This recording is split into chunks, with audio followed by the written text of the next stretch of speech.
What is up, guys? Tony Picks here with another upload. Going to be doing my predictions for UFC 150 Jacare versus Hermansson. I'm going to be doing the main card on this fight video. Sorry in advance if there's loud music in the background. I'm in the lobby of my building, so yeah, there may be some music in the background. I apologize in advance. But let's get right into it. Some pretty questionable cards, fights on the main fight card.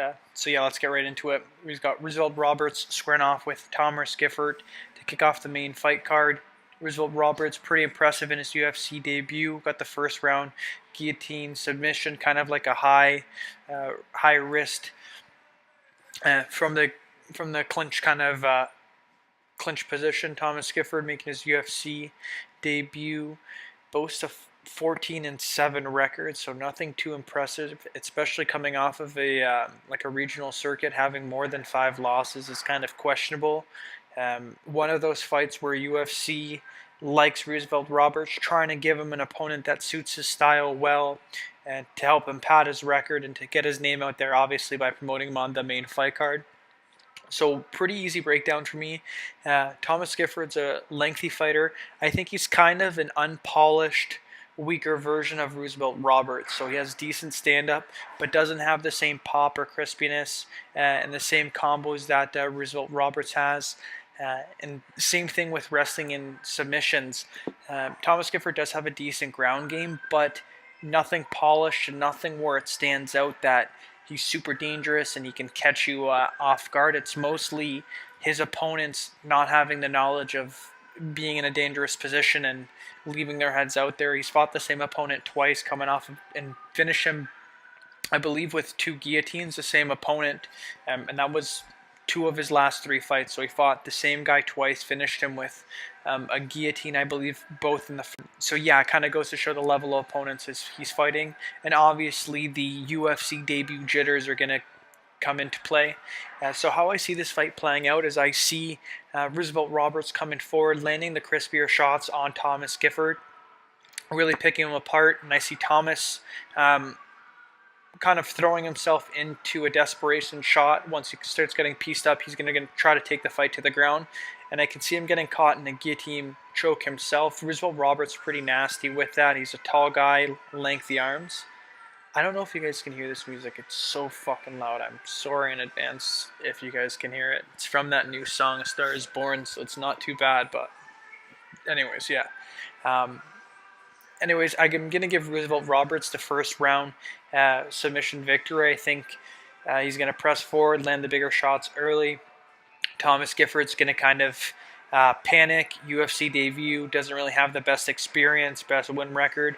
Going to shoot for a takedown because that's what kind of all low-level fighters do. They shoot for a takedown and they panic or throw big shots right away. So I think he's going to shoot for a takedown out of desperation, and Roosevelt Roberts is going to land him in a submission. And the UFC is going to continue to kind of pad his record. They're going to be smart with this guy and really develop in the octagon. So with that being said, guys, I'm going to lock my decision with Roosevelt Roberts via first. John Lineker squaring off against Sandhagen. By the way, I'm not sure, my last video cut out kind of right near the end of my initial prediction for the Roosevelt Roberts and Gifford fight. So I have Roosevelt Roberts via first round submission. Back to this, guys. Sandhagen versus Lineker, very interesting matchup. John Lineker, tough striker, constantly moving forward, very dangerous in both of his hands. Decent underestimated jiu-jitsu. And Sandhagen, a lot of hype behind this guy, a lot of people talking about him. Obviously has a wicked stand-up, wicked at switching stances, landing clean strikes, chaining together his combinations, and has pretty polished jiu-jitsu. He's a pretty good ground fighter. So this fight could play out one of 2 ways. Could play out in the way that a lot of kind of prediction videos are seeing it, and Sandhagen picking apart John Lineker at range, using his movement to avoid Lineker's big shots, just basically picking him apart, staying out of range of the big shots, and implementing his leg kicks, possibly threatening with the level changes, with the takedowns, to have John Lineker second-guessing himself and to have him hesitant in throwing the big shots. So this could happen, seeing as Sandhagen is really good at using his range, really good at switching the stances on the fly, and mixing in strikes with his kicks. So if he starts off the first round landing the leg kicks, especially that front leg kick from John Lineker, that'll really affect John Lineker's game plan in throwing these big overhand strikes, because he won't be able to fully commit to putting his weight down and really sitting down on his shots. So if Corey Sandhagen comes in early, really uses his range well, avoids the big shots, chips away at John Lineker, I think the first round is going to be very important for Corey Sandhagen to set the pace. He can definitely go 3 rounds. Guy's got some decent stand-up. So that's the first way it can go. Corey Sandhagen kind of just picking apart John Lineker at range, mixing in his strikes very well, possibly putting it on John Lineker late in the fight.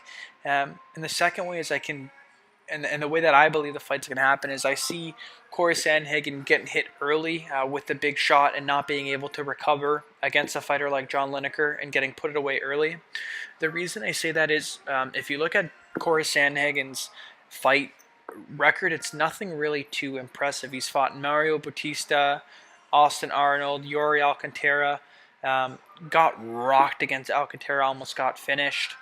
But somehow survived because the guy's got like quadruple jointed elbows. It was disgusting to watch. I don't know why UFC didn't censor that. That was disgusting. His elbow was like popped out.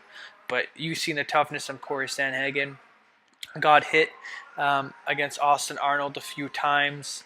And got clipped against Mario Bautista a few times too. Bautista landed some decent shots on Corey Sandhagen. None that really threatened him in any way, but still was able to land some clean shots off Corey Sandhagen.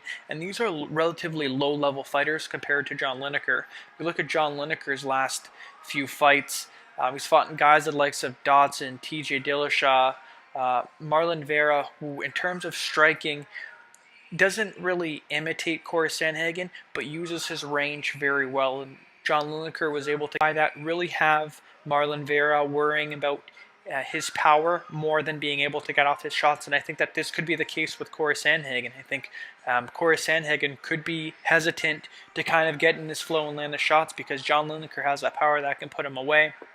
But nonetheless, guys, in terms of my breakdown, what I think, I'm going to lock in my decision with John Lineker via first round KO. I think that Corey Sandhagen, this is the next step up for him. He could very well pick apart John Lineker throughout the 3 rounds and win a decision, but I just think that Corey Sandhagen has gotten hit or clipped in most of his fights, and I think against a fighter like John Lineker, that's going to be crucial for him to avoid those big shots, and I just don't think he's seen the level of competition of John Lineker, and John Lineker has fought in top-level guys, and he's been consistently in that kind of top tier of fighters, so I really think this step up for Corey Sandhagen is a bit too much. I think they could have leveled him out with someone a little bit less dangerous on the feet and kind of polish him up a bit more. So I'm going to lock in my decision with John Lineker via first round KO.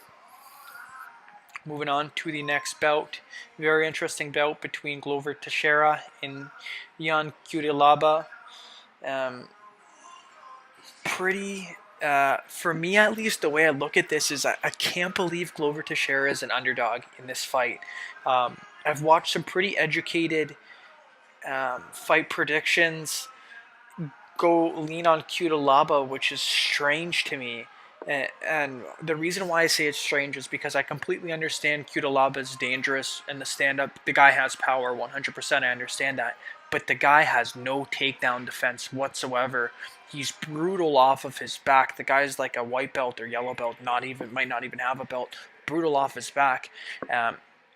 And the reason why I think this is bad is because I understand completely that Glover Teixeira is chinny now. He's old and he's kind of on his way out. But he realizes this. He's not an old fighter that's going in there trying to bang. He goes in the fights. He knows he has a weak chin, and he's been rocked. And he tries to take fighters down. We've seen that against Carl Robertson. I can't believe Glover didn't get stopped, put in position. I think Carl Robertson actually knocked Glover Teixeira out and then woke him back up with his elbows. Crazy. Showing the toughness and resiliency to get rocked, take Carl Robertson down, who's still a pretty tough guy, not really dangerous off his back whatsoever, and finish him in the arm triangle choke. Which I could very well see happening to Cutelaba. So this fight's going to be very interesting in the early goings of the first round if Cutelaba is going to be able to come in early and pressure Glover Teixeira and land the big shots, because I think Teixeira is going to come in early, kind of feel out the range like he normally does, maybe throw a few leg kicks, and I think he's instantly going to shoot for that takedown, and I think the instant he gets the takedown, it's going to be trouble for Cutelaba, and I think this is one of the underdog fights that I'm definitely going to be betting on. I think this is a great matchup for Glover Teixeira, although that power is real. He could easily get slept, but I think this is in terms of was fighting on his way out. He's trying to avoid damage, trying to fight smart in his favor. Cutelaba, young, hungry, is going to come in here. Has a lot of early finishes, going to be looking to take Glover's head off. Although, you know what? Cutelaba does have decent cardio. The guy, isn't necessarily gas for someone who throws the kitchen sink at you in the first round. The guy does have decent cardio, so I can't knock his cardio. But I just don't think he's polished enough on the ground to contend with someone of the level of Glover Teixeira. Especially Glover Teixeira has decent wrestling, and Cutelaba has really bad wrestling takedown defense. I think his takedown defense is horrible. I don't know why some prediction videos are talking up his takedown defense and his wrestling. His wrestling's dog shit. He's a good wrestler, and he was on the Moldovan wrestling team 100%, but it didn't translate well to the UFC. The guy easily knock Glover Teixeira out in the first round. Glover Teixeira to get in early, land the takedown, and finish him in the first round with a submission, and possibly even that arm triangle choke. So although the threat is real for Glover Teixeira to get knocked out early by Cutelaba and getting rocked, I think most fights end up on the ground. 80 to 90% of fights end up on the ground. And the way that Cutelaba throws makes him really susceptible for single and double leg takedowns. He's throwing heavy, big shots. It's not like he's kind of throwing jabs and staying at range. He's going in and he's committing himself to big shots. So if Glover Teixeira gets in early and gets a takedown, that'll really be a wrap. So with that being said, I'm going to lock in my decision with Glover Teixeira via first round submissione. Moving on to the next bout, we got Alex the Brazilian Cowboy versus Mike Platinum Perry. Full disclosure, I'm a bias 100% towards Platinum Perry. Very, very interesting bout. Potential fight of the night here. Between the combined, I think it's 30-something fights. These guys have been to a decision 3 or 4 times, so I don't think this one's going to go to a decision. In terms of how this fight's going to go, although, sorry guys, I'm going to drop my phone here, let me pick that up. So, although I'm a bias for Mike Perry, I definitely see why Alex Oliveira is the favorite, has a lot of different avenues of victory. So Alex Oliveira, his kind of keys or avenues of victory of fights that he can fight and win. First fight would be, and this is the least likely, Alex Oliveira to fight smart, fight at range, and mix in his takedowns. So really fight behind his jab, like we've seen Max Griffin do very well against Platinum Perry in the early rounds. Just use his range, get Perry really frustrated, avoid the big shots, circle to the left, avoid Mike Perry's right shot. Avoid the clinch. Mike Perry is really dangerous in the clinch. So that's Alex Oliveira's first key to victory, be really to use his range, mix in his kicks, use his kickboxing, and threaten the takedowns on Mike Perry. Alex Oliveira does shoot for a decent amount of takedowns in some fights. I believe he averages about 3 takedowns a fight. So that's a pretty high average. So he is going to throw them, especially in 3-round fights. The second method of victory for Alex Oliveira would be basically to get the fight to the ground early, and I can definitely see him doing this, getting the fight to the ground early and trying to put in a submission on Mike Perry. I can see him doing this because I definitely see him having the huge edge in the ground game. He's submitted, who's he submitted Alex Oliveira?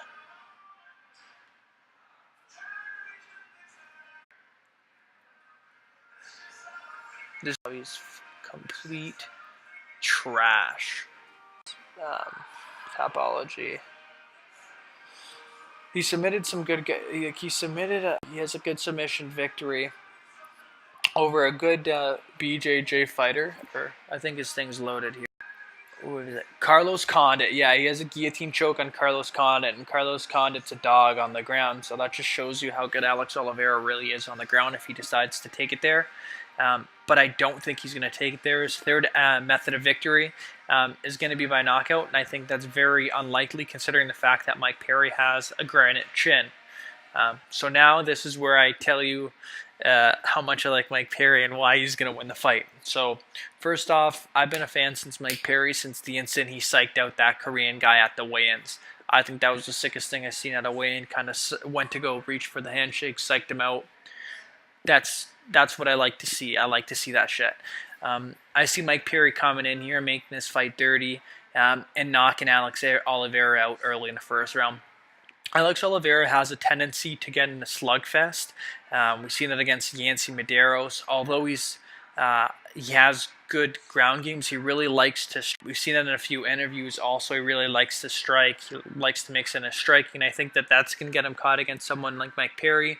And Mike Perry is going to be pretty hungry coming off of that loss to Cowboy Cerrone. I think that really opened up his eyes because Mike Perry had was a stronger guy in the wrestling and the grappling, was able to kind of throw Perry around, or throw Cowboy around, and really look like the stronger, bigger guy. Had an opportunity to stand up and got put in that armbar.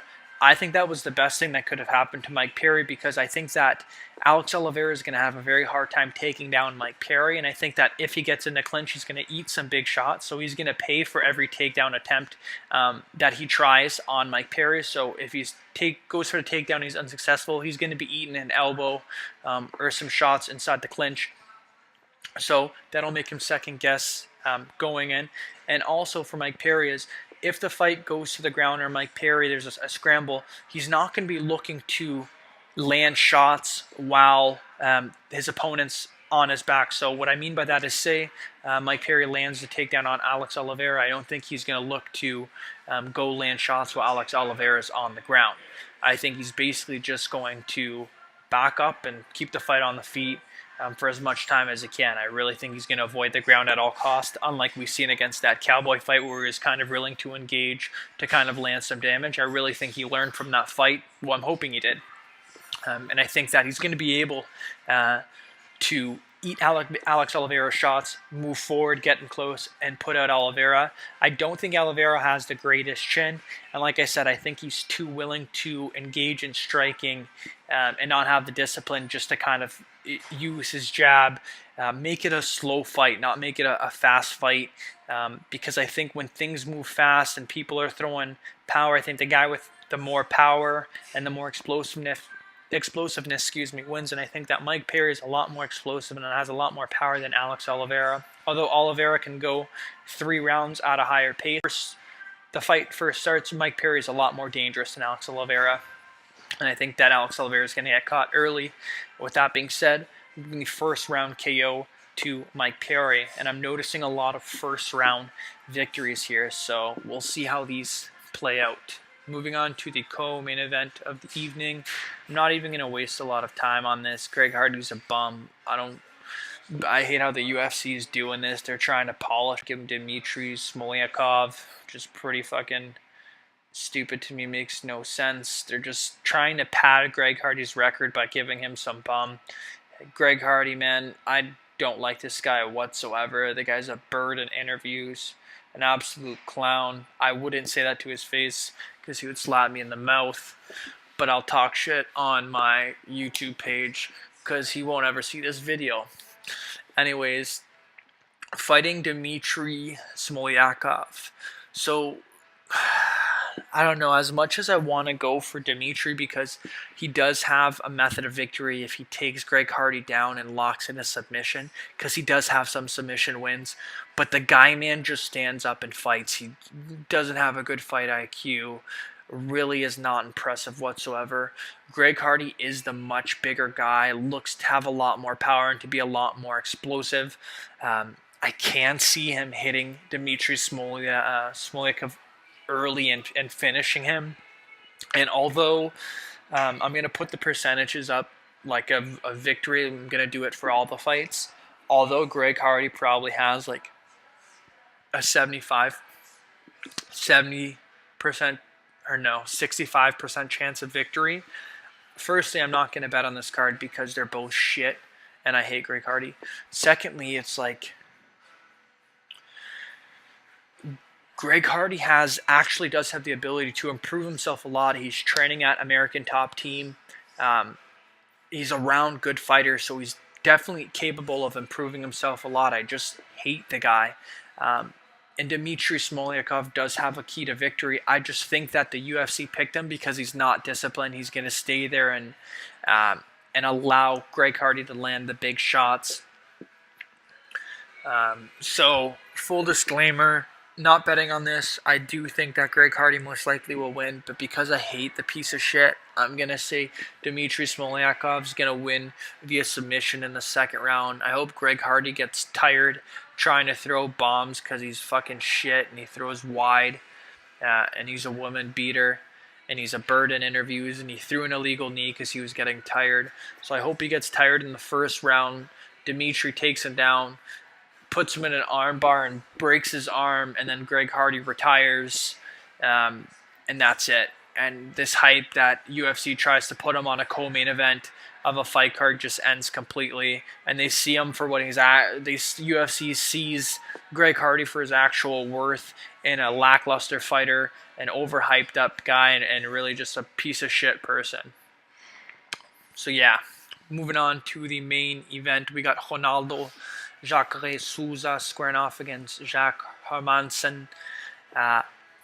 Interesting matchup here. Interesting matchup because people are kind of sleeping on Hermansson, although I'm personally going with Souza on this. People are sleeping on Hermansson, and the reason I'm saying that is because if this fight goes over 3 rounds, Souza's going to start to fade, and Hermansson's got some cardio, man. The guy can go, and the guy will keep throwing shots.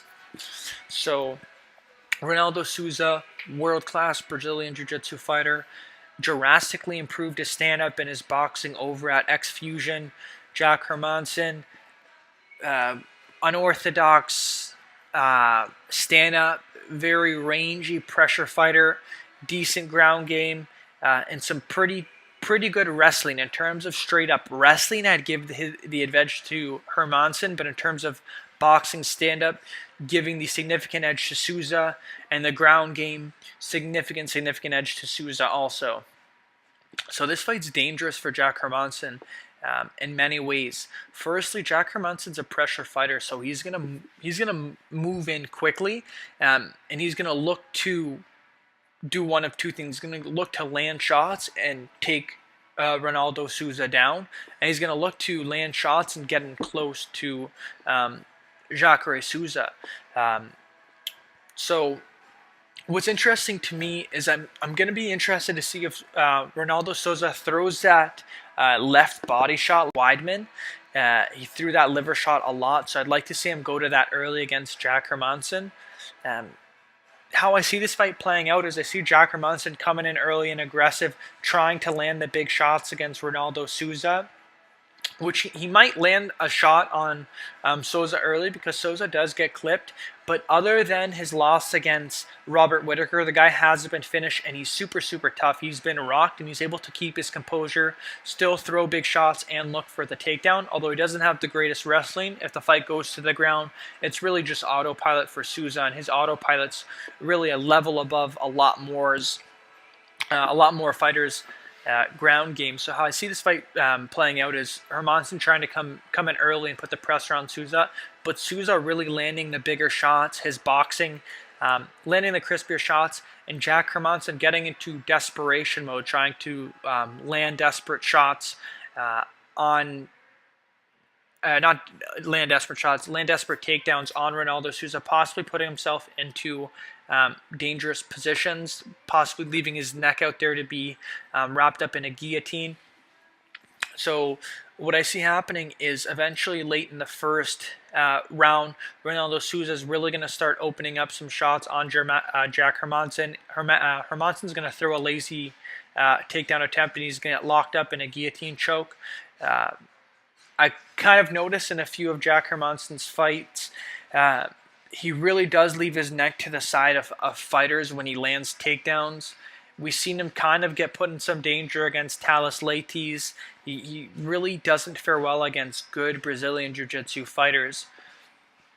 And I think that the way that Hermansson fights with the pressure style early really is a disadvantage to him, because he's going to put himself, rather than pacing himself early and kind of avoiding getting in close with Souza and waiting till the later rounds for Souza to get tired. I think the way he fights is he presses early, and that's better for Souza, to have someone come into him, allow Souza to land the bigger shots, and then try to take him down, and allow Souza really either to stuff the takedown, wind up on top, or to just lock up that head and cinch in a submission. Either way, I think this fight is good for Souza. Once he wins, he's going to get the title fight.